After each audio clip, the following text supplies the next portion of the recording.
ফাজারের সাদাকাত হইতে বড় হইতেছে। হযরত ইবনে আব্বাস রাদিয়াল্লাহু তাআলা আনহু বলেন, কিয়ামতের দিন দুনিয়াকে এক কুৎসিত চেহারা ও নীল চক্ষুবিশিষ্ট অত্যন্ত বৃদ্ধ মহিলার আগিতে উপস্থিত করা হইবে, যা তাহার সামনের দিকে বাহির হইয়া রহিয়াছে। এমত অবস্থায় তাহাকে মানুষের সামনে আনিয়া দাঁড় করানো হইবে এবং জিজ্ঞাসা করা হইবে যে, তোমরা কি ইহাকে চেন?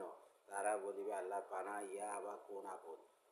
তাহাদিগকে বলা হইবে, উহা সেই দুনিয়া যাহার কারণে একে অপরকে কতল করিয়াছ এবং পরস্পর আত্মীয়তার সম্পর্ক ছিন্ন করিয়াছ।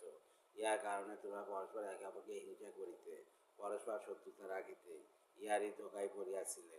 অথবা বৃদ্ধাকে জাহান্নামে নিক্ষেপ করা হইবে। সে চিৎকার করিয়া বলিবে, আমার সহিত ওই সমস্ত লোকদেরকেও আনিয়া দাও যাহারা আমার পিছনে লাগিয়াছিল, তাদেরকেও তো আমার সাথী করিয়া দাও।